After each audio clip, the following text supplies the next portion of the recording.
And I started to implement those things into my own practice and immediately saw tremendous results. Like no joke, I cut my practice time in half and I was still getting the same results. So that was great. And I wasn't getting injured anymore. So then I started using these same practice strategies with my students and saw that they began improving dramatically as well.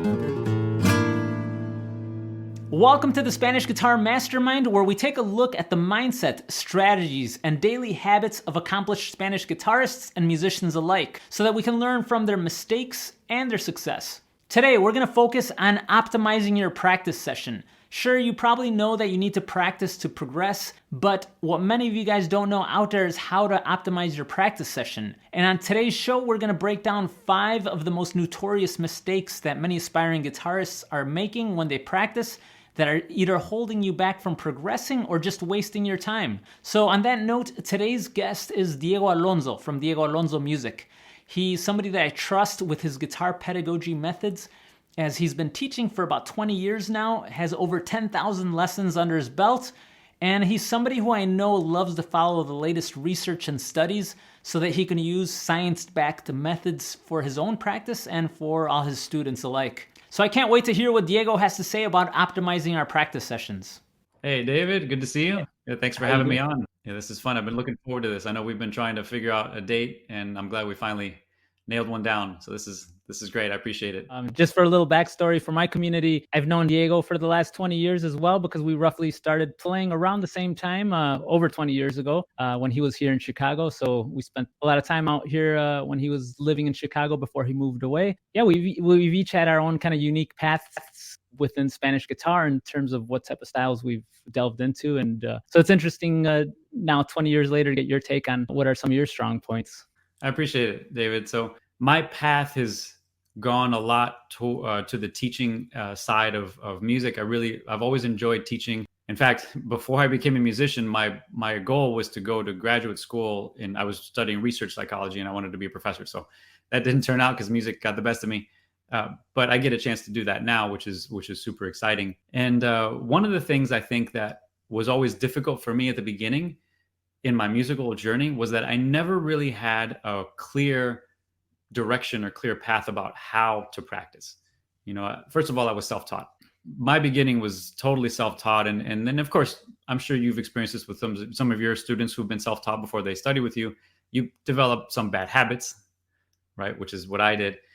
And then when I started studying with some teachers, I would have some teachers kind of just not really ever tell me how to practice. It was mostly just material. Like, do this, do that. I'd get sheet music and that kind of thing. And every once in a while, someone would give me maybe a little taste of some kind of practice strategy. But at the end of the day, I never really got that. So I had to figure that out on my own. And I did so because I just I practiced so incorrectly that I would get injured a lot. I wouldn't make as much progress as I wanted to. And I ended up doing a lot of research. Eventually, I went to graduate school. I did my master's in flamencología, and actually was a combination of flamenco musicology and teaching. So it was teaching flamenco. And my master's thesis was on expert practice strategies, science-based expert practice strategies as they relate to the teaching of flamenco guitar specifically. But of course, that's all transferable. Right. But what I learned from that was just amazing. I mean, in addition to the research I had done before the master's, everything that I learned in the master's and for my thesis was just really eye-opening. And I started to implement those things into my own practice and immediately saw tremendous results. Like really, no joke, I cut my practice time in half. It was 4 hours and it was down to 2, and maybe 2.25 or so. And I was still getting the same results. So that was great. And I wasn't getting injured anymore, which was a bonus. So then I started using these same practice strategies with my students and saw that they began improving dramatically as well. So that's kind of where my focus has been for the last, I would say, 10 years or so. The reason I invited Diego on the show today is because I saw a great video he posted with 10 of the most crucial mistakes he's seen a lot of his students, or just in general people, make about practice sessions. So I told him to pick 5 for today, just so we could get to 5 of his favorites. Let's talk about 5 and then maybe a bonus one at the end. Sure. Because I think the bonus one is going to be really important. So let's talk about the first 5 that come to mind. And the first one that I think is crucial is practicing with too much tension, right? So now I'm sure you've seen it, and maybe a lot of viewers have seen this as well, where you see the virtuoso musicians like Antonio Rey, Vicente Amigo, Paco de Lucia, or maybe on the classical side, John Williams, whoever. And it's like they're closing their eyes and it's almost like they're at the beach just hanging out and they're just so super relaxed. When I started, I didn't realize that was the case. So I would force my technique. I would force myself to get faster and better and all that stuff. And of course, just like you said a second ago, that leads to injury. I think one thing that a lot of students don't realize is that sometimes they end up accumulating tension unintentionally, right? They're trying to get a difficult passage and their shoulders tense up or their hands tense up and they try to force the fingers. And that is just, in my opinion, opposes progress, right? What's going to get all students to the fastest results is going to be to associate relaxation with the practice process, right? Not tension. Forcing your hands to do something quickly it's just not going to work, right? Then you're going to train your brain to do the finger movements or body movements that you need to do with tension, which is exactly the opposite of what we want to do on stage. Don't think that this just happens to beginners, because I have a nice story about this as well too. When I had Elamir on my podcast a few months back, he invited me to one of his master classes that he was doing to launch one of his programs, and I went to sit in on it, and it was mostly aimed towards beginners, but I wanted to support him and check out what he had to say. And one of his points was this on tension, not to play with the least amount of force. And he reminded me to also do it. And for some reason, I just ultra focused, reassessed on everything. And I realized lately I have been putting a little too much extra attention. So it could happen to people who have been playing for 10, 20 years as well, that we just kind of lose our grippings, especially if we play in places that are loud and we do private events, playing at private events that people are allowed, you tend to grab the guitar a little stronger, maybe if you don't hear yourself as well. And we got to always constantly remind ourselves. So basically the gist of the story is, once I started to really refocus on this a few months back, my playing literally got better within a month without practicing any extra time. Just the fact that I just started loosening up at all my performances and at home. Yeah, totally. Man, I'm right there with you. That same thing happens to me sometimes. I'll be sitting and practicing and I run into a difficult passage and I don't notice the tension immediately. I think now the good thing is for us who have been playing for a while, I think after learning to be mindful about tension, I think we get better at recognizing tension very quickly. And as a result, we can address it quickly and resolve the tension. So it's something I think that it's a little bit difficult to develop, but being very mindful of the tension while you're playing is gonna be, I think, a great way to take that step forward and associate relaxation with the playing all the time. Right. So that's number one. Yep. Should we go to number two? Yeah, let's go for it. All right. So number two, I would say, maybe it sounds silly, but number two, the mistake that a lot of students make is not to succeed enough in their practice. And I think a lot of us think as students that when we sit down to practice, we're just going to make a lot of mistakes, right? A typical scenario could be maybe for some of the viewers who are watching this, you sit down to try to play something and you get it wrong and you get it wrong. Finally, you get it right once and you're like, yeah, you celebrate and then you just move on to the next thing. The result of that is that you've just trained yourself to do it wrong more times than right. So you've gotten better at getting worse. So what we want to do is reverse that. And there are a few evidence-based strategies on repetition amounts that I think are very helpful. One of them, for example, is trying to count your repetitions so that you end your total amount of repetitions somewhere between a 70 to 85% success rate. For example, if you get 2 wrong in a row, then you want to do 5 right in a row after that. And that seems to be an optimal range. There's very little research on this, by the way. I want to make that clear. I've only seen one study on that. There are no follow-ups yet. And the study in the one I'm talking about was on very simple motor skills. So it's suggestive, but I've tried it and it's worked. I use the same strategy with my students and it works really, really well. There's another strategy called overlearning, which I think is more appropriate for material that you've already gotten to your goal, whatever that is, tempo-wise, dynamically, or whatever that happens to be.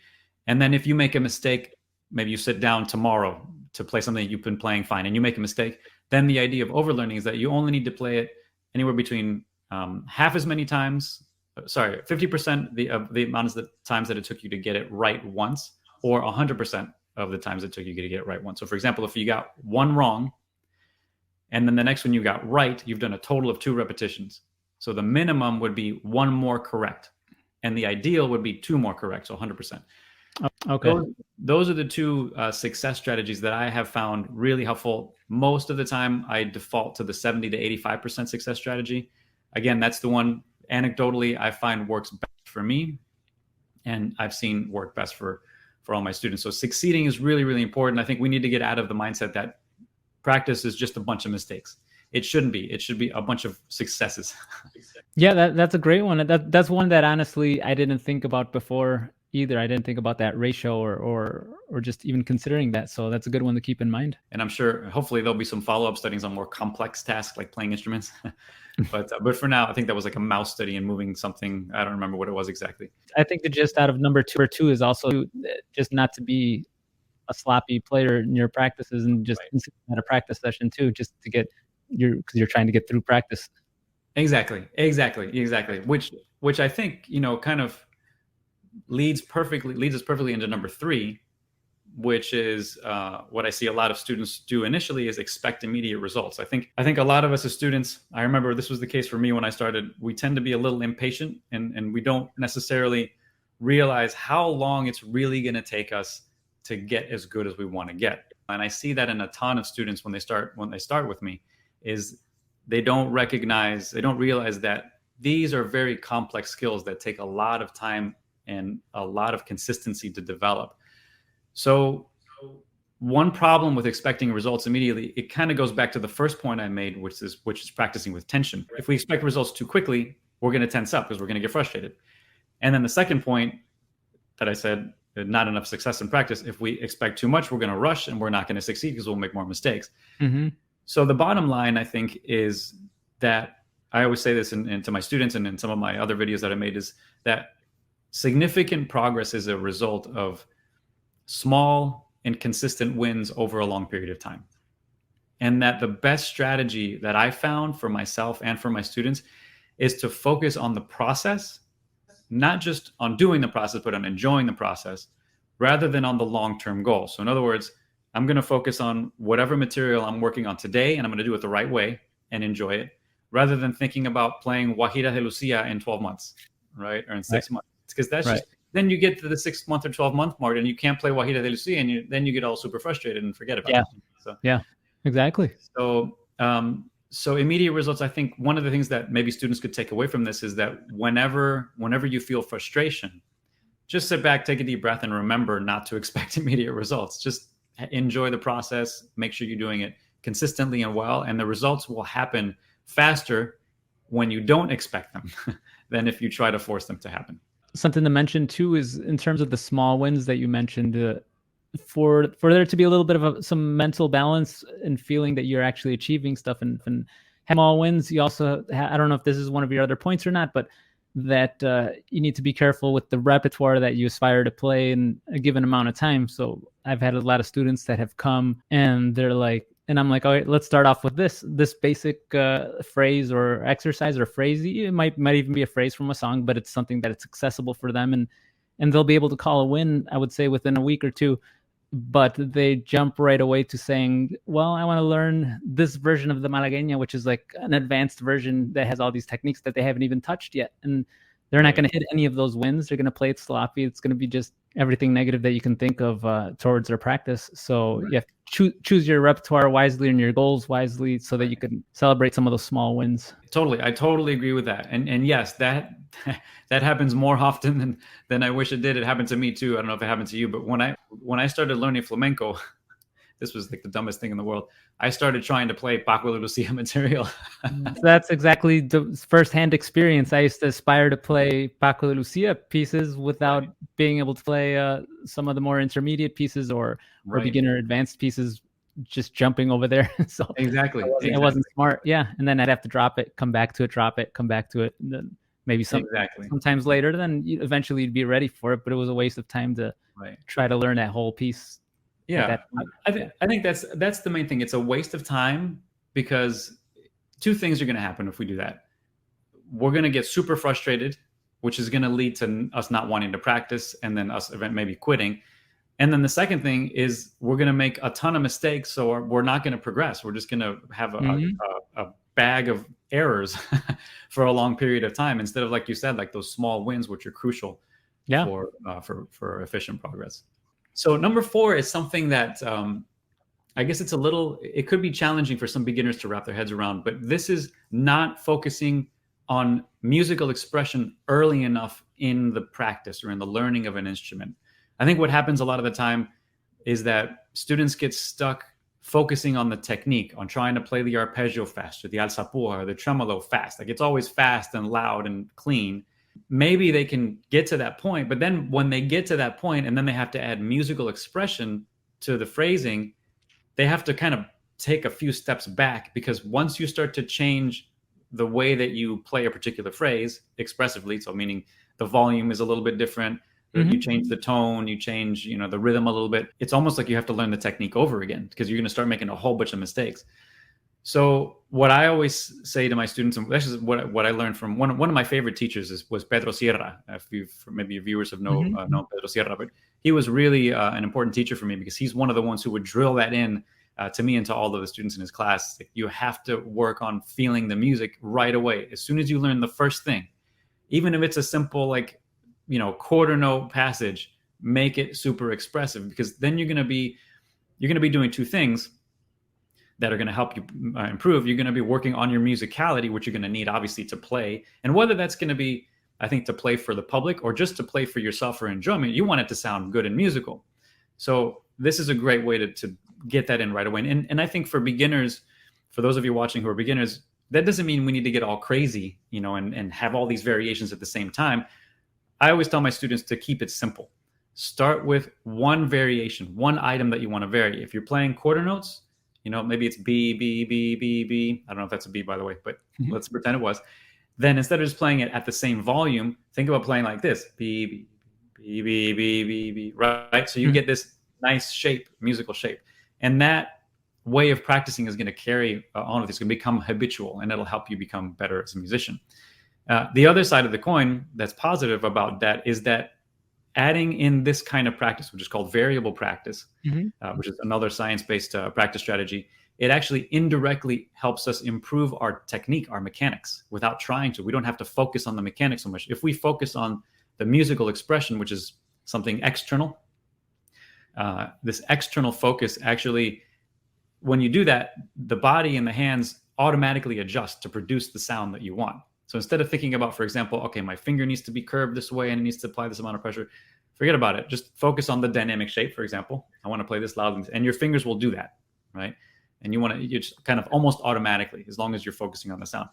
But that's what I would tell my students now, beginner, intermediate students, obviously some advanced students as well, but just focus on the sound right away. Day one, first you want to get it down mechanically, like evenly. And then as soon as you can do that once, my goal is always play it one time slowly with rhythmic accuracy, right? And it should feel fine. It shouldn't feel like a struggle. It should be easy. And then once you can do that once, then you can start messing with it and having fun with it musically. So that would be my top 4. I definitely think this is one of the most underlooked ones out of all the points. I made a video a while back with some how to not sound like a beginner with beginner hack or little hacks, and one of the points, we pay attention to your legato and staccato sounds. Most beginners have a tendency to cut their notes off right away really quick with that staccato, but not unintentionally, because they just take their finger off right away. So just doing those paying attention to some of those variables, whether it be legato, staccato, the volume dips, and the tone, that can make you sound like you're farther than you actually are. So. Totally. I remember that video. That was awesome. I totally agree with that. Like, just that. It's a simple little a little dumb thing, but I guarantee that 99% of beginners don't even realize that doing that, or don't pay attention to that because nobody pointed it out yet. So it's just something little to start focusing on. That's awesome. So that leads us to number 5, which is very much related to this, which is not practicing performance enough, right? Or early enough. One of the things that we do as students, I'm guilty of all of these things, which is why I started doing this, right? But as students, I think most of us will obsess or almost obsess about getting the technique right and about correcting our errors, right? We continue to correct errors. And then we finish our practice session having corrected errors, and we feel pretty good about that. It feels like kind of like going to the gym and lifting weights, and you did your reps and you did them right, and you're done. But the problem is with music, there's a performance element. So not performing enough and not including that, in my opinion, as part of the practice session can cause problems. Because then when you go to perform, you're not going to be used to that. You're not going to be used to playing the music top to bottom without stopping. And if we sit and practice all the time and correct, we get used to stopping at an error, correcting it, repeating it, going to the next one, correcting, repeating, then maybe looping it and doing this kind of thing. But that's not what performance is, right? We don't want to get it right on the first time. So what I had started to do in my own practice was, after my warm-up, now this is, again, not for total beginners, but at an intermediate level, after my warm-up, I would play whatever I was working on just once. If it was just a line of music that I was working on that I had worked on the previous day, just once, top to bottom, and then fine, then I would work on my corrections, and then I would end my practice with another performance run. Just that habit of going through the line or going through the page or whatever it is, nonstop, mistakes and all, as you know, like no performers ever do something error free. Now granted, to be fair, at a very high level, we're talking virtuosic performers, they do make mistakes. The problem is us lay people, we don't hear or see them. Like, they feel it, they notice it, but really it's not perceivable to the audience, right? They're minor errors that they pick up. And most of the time, those errors, in quotes, maybe they just didn't express the music the way they wanted to. Right? They're errors at a whole nother level of mastery that most of us won't even pick up. It's more something that they might pick up. Yeah, exactly. And I had actually one of my favorite teachers. She's a classical guitarist, Andrea Gonzalez Caballero. I don't know if you know who she is, but she's a really wonderful teacher. She would always just do performances every week. Every week she would do performances in her house, right? So just as if she were running a concert. So I started doing that too. My Saturdays are my concert days. Okay. Just right here, I just go top to bottom. I warm up, and I set up. I do a whole bunch of this. You don't need to do all this crazy stuff for any of you watching, but I set up my camera and my microphone. I set up my chair, and this is the room I'd usually do this in. But I'll go outside as if I were in the green room, and then think about my first piece, come in, bow, and then sit down as if I were playing a concert. And then I just go through the whole thing, right? Okay. So, and I find that really helpful, especially, then going to a gig. Sometimes we don't, as you know, sometimes we don't have time to warm up. Sometimes we just got to get on stage and just go. And we do our best to warm up, maybe without the guitar or something. But sometimes we just have to get used to going through our music, right? And in the same sort of performance practice element or mistake, I guess, that a lot of students don't do, I would say, make sure that when you're performing or adding performance practice, you're focusing on the performance goals, which are going to be expression, musical expression, and enjoyment. Because I think sometimes this happens to me all the time, especially when I was newer at performance, I would get so nervous, right? So then my focus became the technique and the nerves. Right? Yeah. And then I found that focusing very much on the musical expression, on the goals, how I wanted the music to sound, and then just on enjoying the sound, it really helped take me out of that mindset, that sort of negative mindset or technical mindset. And it made the whole process just more enjoyable anyway. And in my last podcast too, just also practicing getting out of your head, just the fact that you can actually make it through a full piece without starting to questioning anything or having any internal conversation. Just being able to focus with the music is an exercise in itself too. So. Yep, absolutely. And it's hard. It's easier said than done. As you know, I'm sure you've shared this with your students too. But that it takes, I think, regular and very deliberate practice of doing just what you said. You know, and it's sort of like an outside of the guitar thing for a minute. You just have to. You know what I'm saying? Yeah. Otherwise, you show up on stage and you're basically practicing the run through at a performance if you haven't gone through that at home. Yeah. Right. And then it falls apart. Yeah. And then just on the flip side, on that last point too, I would have to say that there's some people that do the opposite extreme, and they consider all their practices performance practices. Basically, they just want to run through the whole piece with mistakes and stuff. So just be careful with that too, because if you're just doing performance practices. As another one of my guests on the show, Gohar Vardenian, and she mentioned that don't just stick to the performance practices as well. That's the other extreme, because then you're going to practice in all those mistakes or any little bad habits, obviously. And it has to be a nice balance. Like you said, like what you have going on, that's great. I think dedicating a day to performance practice or just a part of your rehearsal time, that's great. Absolutely. Absolutely. Which is a nice segue into the bonus number 6, if that's okay with you. Do we have time for number 6? It comes down to scheduling practice, right? I think a lot of students, especially beginner and intermediate students, will sort of pick up the guitar whenever they have time. And then they'll practice for however much time they feel like they have, right? And I feel like that's a mistake for 2 reasons, maybe 3 reasons. But the first 2 that come to mind is that inconsistent scheduling of practice is going to inevitably lead to just inconsistent practice, right? You'd be like, oh, maybe I don't have time today. I'll just do it tomorrow. And then tomorrow comes and something else comes up and you got to work late or whatever, the kids or other responsibilities, school. It's okay. I'll do it the next day. So that's just going to lead to inconsistent practice, could lead to quitting. The bottom line is you're not going to get any better, right? So scheduling practice, I actually have it in my calendar, my schedule practice. So for me, now granted, you and I are professional musicians, right? So this is what we do for a living, but my students aren't. I have 2 students who are professional musicians. All of my other students are doing this as a hobby and they want to do it well, but they're doing it as a hobby. And I've gotten them all to schedule their practice, right? So I have students who they get up. I know this, not everybody can do this, but he gets up 30 minutes earlier, right? Which is crazy for me. It's 5 a.m, but he gets up 30 minutes early so that he can do 30 minutes of practice in the morning before he goes to work and before he does anything. And he's got that schedule. That's what he does. He does it 3 days a week, consistently every single week.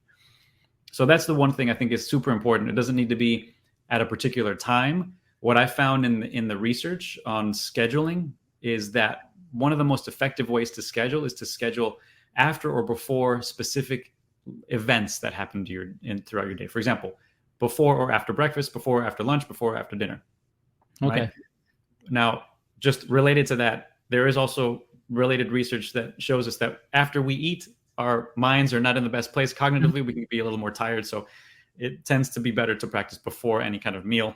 Personally, I have a session in the morning before breakfast, before working out, anything. I have another session usually right before lunch. And sometimes if I'm lucky, I have another 30-minute session before I go to sleep after the kids are down and that kind of thing. So that's one part A about the scheduling thing. The second part about scheduling that I think is important is to schedule practice based on how much time is available rather than scheduling practice with a goal in mind. So for example, the goal is not to practice 30 minutes. The limit is 30 minutes. Okay, I've got 30 minutes to practice. Now I'm going to break down my schedule this way, right? Or 60 minutes and I'll break down my schedule this way. What I find works for me and my students, of course, this is just very anecdotal. I have not seen any research on this at all, but this has worked for me consistently, is that roughly about 10 to 15% of my practice is my warm-up, right? About 10 to 15% is performance practice, right? And the rest of it, roughly 70-ish%, is my strategic practice, where I'm really focusing on what I mentioned earlier, succeeding enough, correct repetitions, really being deliberate about, fixing things, having a lot of goals in mind. But those are the 2 main things I think I would want to say in this bonus number 6 one, right? Scheduling, right? So schedule it in the calendar, write it down after or before events. And then when you do practice, having the practice session broken up in a way that allows you to do what you want to do or do what you need to do in your practice based on the time that's available, but not the time as a goal. The time should not be a goal. Yeah, if we truly care about something and we want to fit it in, we always have time for stuff we really prioritize and the only to schedule it. So it's another one that very equally related to working out. The people who don't have time to working out, I mean, just getting up that extra half an hour earlier or getting it in before bedtime. I always like to say that the 2 most notorious times of the day that we waste, well, at least I'm very conscious about it, so I don't think I'm that guilty of it, but still once in a while, maybe yes. But the 2 most notorious times of the day are the morning and the night. I'm very good with my mornings now. I just get up right out of bed, but a lot of people like grabbing for their phones and then just kind of staying in bed. And that's when you waste, there could have been that easy 20 minutes to 30 minutes that you can in a little practice or whatever you may need to do, some reading or exactly. I think before bed, that's also the other notorious time to watch out for. You could just get on your TV or whatever, maybe just to unwind. But if you really care about it, that's the time that you could grab to throw in that little, even if it's 15, 20-minute practice session. Yeah, totally. I think what you said there at the end is really crucial too. I think a lot of students think that it's got to be an hour or it's got to be 2 hours, but it doesn't. It has to be consistent, and 15, 20 minutes is perfect. Nobody wants to waste extra time if you don't have to. It's about getting the most progress within the smallest amount of time that you can. Same thing goes for, I tell people in the gym too, as well. You don't want to be there for 2 hours if you could do what you need to do in 30 minutes or 40 minutes. What I find is that beginner, especially the younger beginners, so if they're teenagers or even younger, then I give them a maximum of 15 minutes. So that's, again, their schedule is limited, right? And they have 15 minutes to do what they need to do. If they're maybe a little bit older, or maybe they've played any kind of instrument, they've got more dexterity, maybe 20 minutes. But what I do is 15-minute max, 3 days a week is what I have my beginners start with, right? And then they have to first show me that they're practicing correctly in order for them to get another 5 minutes, right? So then 20 minutes. And then if they're practicing correctly, then maybe 10 more minutes and so forth. So it's progressive, right? And the idea is to eventually, as long as the practice is consistent and it's going well, then I'll start to increment it. I don't know how it is for you, but for me, typically I can't do more than like 60, 70-minute sessions. Like that's including my warm up, like cool down, performance practice, all that stuff. And I'll do usually 2 to 3 of those a day. If I'm lucky, because like you, I've got kids. So the third one is, it may or may not happen. But the two are like, they're non-negotiable. I have 2 practice sessions, non-negotiable. And they're maximum 70 minutes, maximum. So, and in fact, that's generally the recommendation that I've seen in all the literature for motor skill development and practice is 60 to 90 minutes, with most of the practitioners or experts working around the 60-minute mark. When I've been preparing for concerts or something, sometimes I'll block out like a 2-hour or when. Definitely, I think if you're going to do that 2 hours, 3 hours, if you're trying to reach some level of mastery or you got the time, you definitely still got to break it up, because like you said, there's a lot of science. I can't cite the specific examples, but I know a lot of science behind taking a break and getting up every 45 to I believe somewhere between every 45 to an hour is what a lot of the science literature says, or if I'm correct. But for break time? For breaks, yeah. I've seen a lot of variation on those. I think it depends on the skill. And of course it depends on, I think, the level of in our case, the musician. Right. But what I've seen most consistently is a minimum of 20-minute breaks between hour-long sessions. But but when I'm talking about that's at that level of like concert virtuosos who are practicing like 4 to 5 hours a day. That's not most people, and especially most students who are watching this. Like I'm nowhere near a virtuoso concert musician, so I don't need to practice that much. I don't do that for a living, right? Yeah. So for me, what works best is having a minimum of the same amount of time that I practiced as my break. So if I practice for an hour, I need at least an hour break before my next session. Okay. That seems to work well for me. What I have seen in the literature in terms of what this is called space practice is that if you're going to repeat material, ideally you want about 6 to 8 hours between those sessions. So you can do a morning session and then a later evening session of the same material. And that seems to help because the brain needs this time to assimilate and consolidate the information. And then when you do the second session, it's just a reinforcement. The ideal situation, like the ideal practice session, is to have your first practice session before you go to bed and your second one when you wake up of the same material. Okay. Right. Yeah. So that's spacing, and then sleep is like the end all consolidation tool that you can use for memory.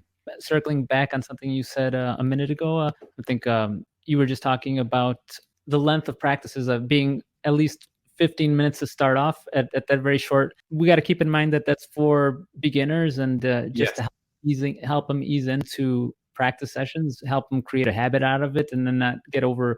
Because some people might be listening and being like, 15 minutes, that's all that. Right. There's people who are saying that, and I've had some other views from other guests that maybe strive for higher. And we got to keep in mind that this is for beginners and for people trying to build a new habit and trying to create something new, not get over the whole idea of making this a long-term habit and playing for life. Right.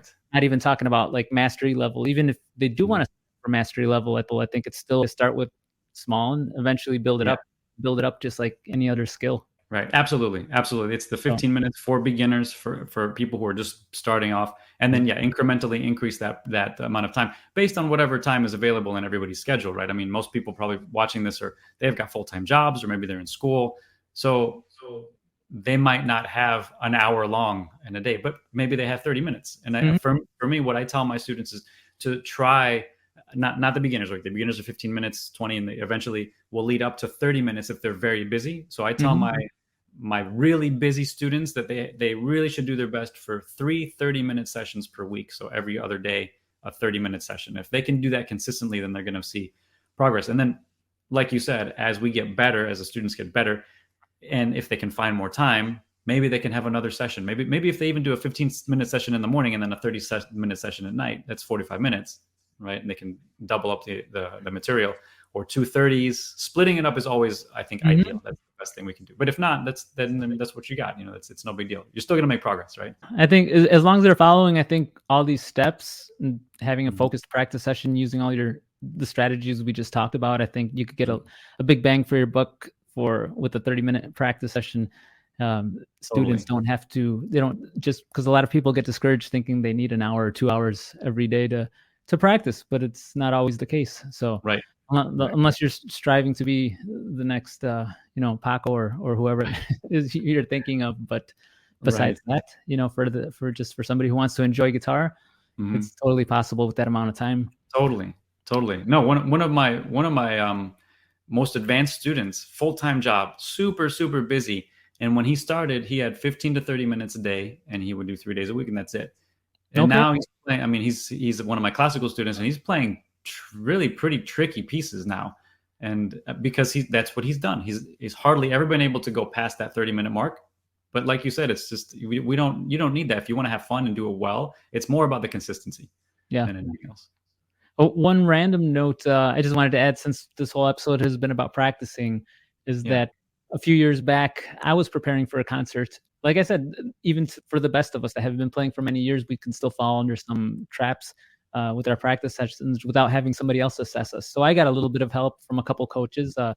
One of them was Grisha Goryachev. Oh, yeah. One of my favorite flamenco concert guitarists. And he said something really simple, because he was an amazing coach at being able to assess problems, kind of like a good doctor can assess what the symptoms are. And I was in trouble with the piece, and he just told me something simple that made sense. But sometimes we're stuck in our practice rooms here practicing, and we don't think about anything else or what else may be wrong. But basically, I was just practicing for months over and over something that wasn't improving, a technique. Forgot what piece. I'm not sure if it was an Asturias or something else, but one of the techniques in there. And he said, if it's not improving within a certain amount of time, you've been playing it for over a month, you don't see any improvements. He's like, either your technique is wrong, you're playing it wrong, or there's some tension built up, but just don't keep doing the same thing over and over expecting a different result. So nail it by just assessing what the problem is and getting to the root of it. So exactly. And else for aspiring guitarists to consider, I think, is if you're just practicing over and over the same thing, not getting any results, you really got to get down to what it is. What's the problem? Maybe you didn't get your foundations, your form, your techniques correct, and you're just trying to build upon something that you don't have without going back to the roots. So Exactly. Yeah, I'm a huge fan of the idea that in every practice session, you should see some kind of improvement. Something should get better. If you are able to identify the error or challenge, you should be able to improve it. It's not going to be perfect, right? But it's going to be better. So that's what I always try to tell my students to do, is not get stuck in that. Like, it's problematic. I mean, I did the same thing you did, David. So I would do the same thing and get stuck and be like, oh man, and just try to keep working at it. Nothing would get better. And eventually I learned how to do what you did. And, what Grisha had mentioned too, is just basically try to break down what's going on and try to figure out the exact cause of the problem, and then zero in on that and then fix it. And then sure enough, I'm sure that piece is fine for you now. Yeah, and things eased up, and Totally. you start seeing some progress. Before we leave, tell me or tell my community a bit about what you have going on. I know you recently did a soft launch with the program that you're doing now, with the group coaching program, and your teaching endeavors. You have something you're going to officially launch soon. So if you'd like to say something about it. No, I appreciate it. Yeah. So I have it's taken me like 5 or so, probably longer years, to put all of the information that I've learned through my education and through my experience into essentially the kind of program that I wish I had when I started, which is what you said, David. It's in part a coaching program. So it's called Spanish Guitar Mastery, and it's a coaching program where I have master classes. It's a master class once a week. This is for classical and or flamenco guitar. I've got 2 cohorts. I have video exchanges, so there's personalized feedback. So there's the coaching element of it throughout the week. So students send me videos. I send them a reply with a video. There's a whole community with a chat. There are learning resources online that I have in my community. But that's sort of the generalized version of what it is. I have guest speakers. In fact, I'm having a guest speaker, Molly Gebrian. I don't know who she is. She just came out with a book on the neuroscience of practice, which is going to be one of our guest speakers coming up. So it's that kind of thing, just to help everybody understand how to learn classical and flamenco guitar, but by using these science-based strategies. So like you said, I haven't done an official launch. I'm actually getting ready to do an official launch for this. I've done a soft launch. So I've got about maybe I think 11, 12 students right now.